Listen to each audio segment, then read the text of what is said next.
let's go ahead and talk about this camera. This is a DSLR camera. Very specifically, this one camera is a camera that you might be using in this class. Okay, it's from our class set of Canon Rebel T6 EOS cameras. All right, and if you've never used a camera like this, congratulations, I'm super excited for you. We're gonna go over 11 parts right now and the acronym DSLR so that you understand the vocabulary for this kind of camera, which is the industry standard. This is what most pros are using. We'll also look at a couple of other cameras and another lens to help you understand certain things, but this is the camera that you'll be using in photography class at Oceanside High School. There are two main parts of the camera. The first one that you need to know about is the body of the camera. That's back here. And then generally we refer to this front part as the lens, but we'll get more specific in a moment. I'm going to take the lens off here. Okay, it is detachable. They are interchangeable. You've probably seen people change lenses on a camera. This, though, first is the body of the camera. I'm talking about this rectangular portion. Okay, it's a box. It houses a bunch of mechanical parts and a computer inside there. Okay, we'll talk about some of those parts in a moment, but essentially, this is the body. Okay, it's made of plastic. It's just a box. The lens screws onto the front of the body, and you want to be gentle and careful, and honestly, it takes some getting used to. You probably never have to do that in this class. You probably shouldn't. We don't want to let dust get inside, okay? But this lens, okay, has multiple lenses inside. There's many pieces of glass in there. It's called a compound lens. They move around, and because they move around, it changes the focal point of your photographs. So when we talk about the lens, all right, what we're really talking about is almost always just the front piece of glass on our camera. People will say, don't scratch the lens, don't touch the lens, you know, my lens broke, or so, you know, or just even zoom the lens in or focus your lens, okay? Lots of different things are referring to just this front part. So what I'm asking for you is this glass piece in the front. Technically, there are other lenses in here, and we often refer to the whole thing as the lens, but you want to know about the front lens piece that's on the quiz, okay? Additionally, you may notice on this compound lens, there are multiple rings or dials that can be turned. This one zooms in the lens, okay? That's not on the quiz because not every lens has that. But every lens does have this one in the front. It's called the focus ring, okay? The focus ring is what is going to allow you to manually focus the lens on your camera so that you can see a crisp image. If you were to turn on your camera and have autofocus set and you were trying to take a picture, the computer is going to make an adjustment and try to move that. You may see it moving. It's trying to adjust until it gets the picture crisp and in focus for you, okay? But if you're on manual, which you will eventually want to be as an advanced photographer, you are going to turn the focus ring yourself. All right, now I have been turning on and off the camera. This is not on the quiz. There's an on-off switch. Many cameras just have a little switch like that. There's other dials and things up here that we'll talk about in class eventually. But the number one button that you need to know about is on every camera is called the shutter release button. This big one. It's always going to be the biggest one, and it's always going to be right underneath your right hand pointer finger right here. If I push down on it, I take a picture. Okay, most important button on the camera, right? I need to be able to take pictures. I need to be able to push a button to make that happen. So the shutter release button, that's 3 words, ladies and gentlemen.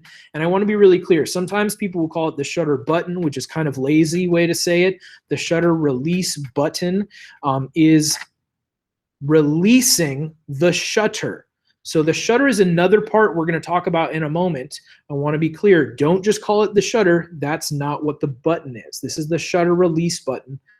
It releases the shutter. And again, we have you've already learned how and why. We'll talk about what it looks like in a moment. Okay.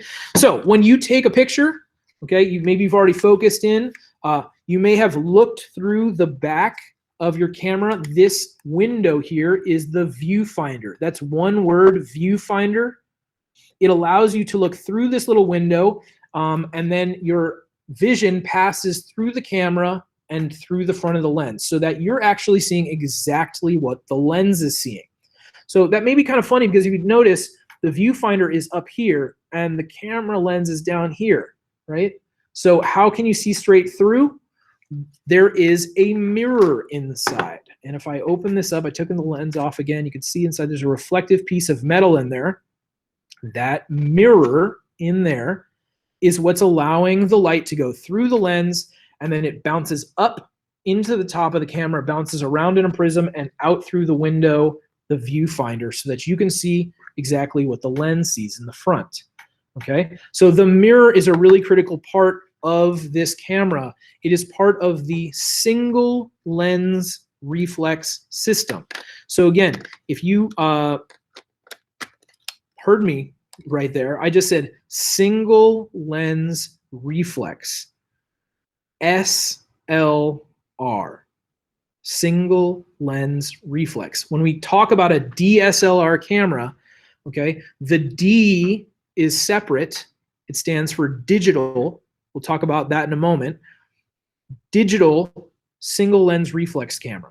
So this is a single lens reflex camera. It's also a digital camera, okay? And again, when it's on and I take a picture, what's happening is that mirror, which allows me to see what the lens is seeing, is actually opening and closing. It's flipping up and down like a trap door. And that happens every time you take a picture, because before you take a picture, you need to be able to see, you want to be able to see what the lens is seeing. And you're looking through the viewfinder, and you're able to see exactly right through what the lens sees, like just straight down the middle. Older cameras, before single lens reflex systems were invented, you had to look through a viewfinder off to the side. And so it was essentially like looking out at your subject and your camera is over to the side of you taking a picture, and you're hoping that you're lined up with what your camera sees. Now that's not always super important, but the edges of your frames might be misaligned from what you're trying to get.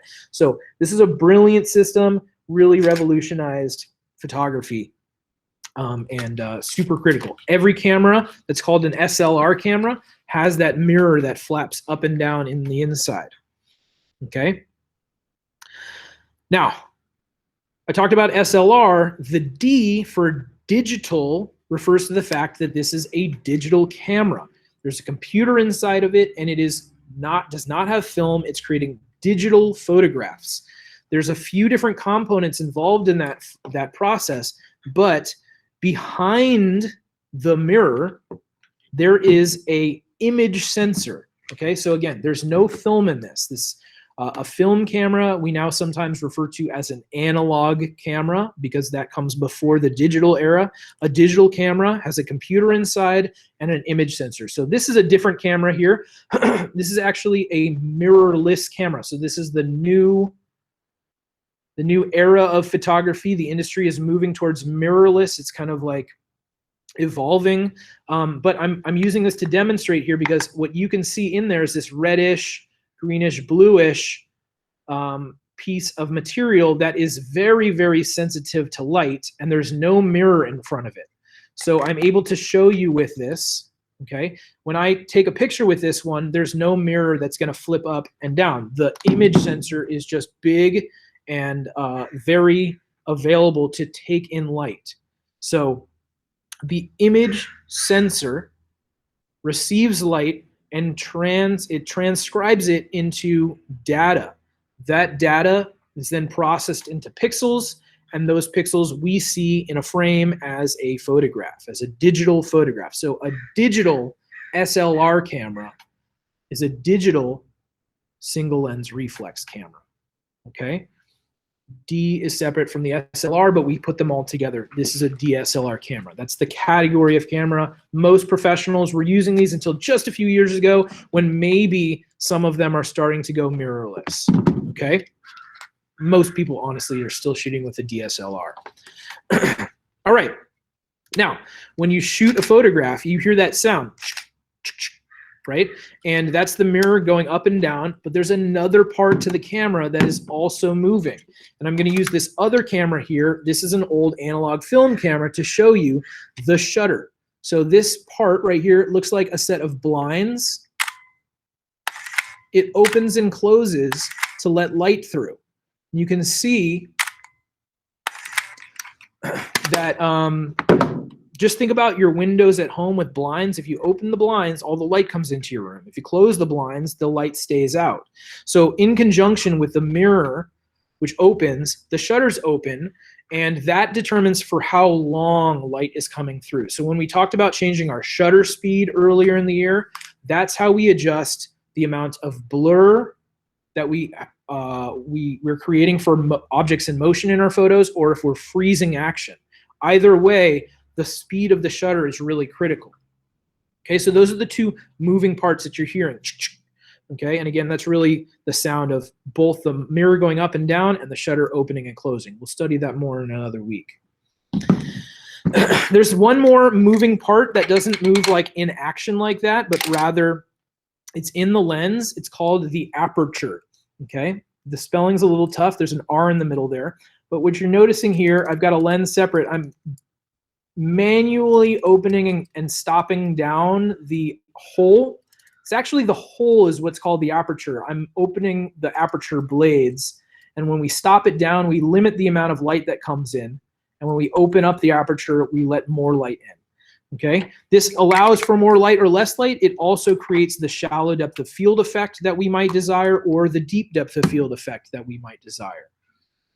Okay, so we've gone over all of the major kind of like components. Again, shutter speed and aperture, those are your major manual settings. You need to know about the aperture to create depth of field effects.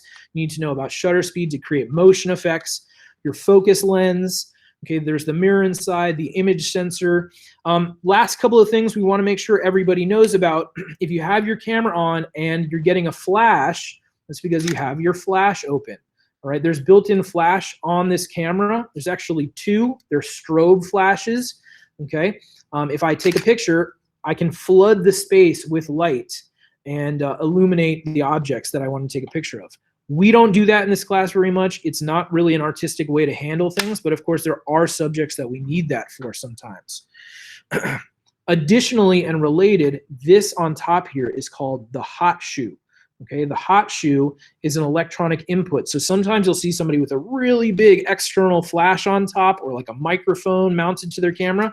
That's the way you connect an external accessory to your camera. We may get to that at some point, but you want to know what it is because you want to be careful of it. Okay, it is a little delicate. It's electronic. You can't like shock yourself or anything, but you don't want to get it dirty, and you should know what it is. It's kind of interesting.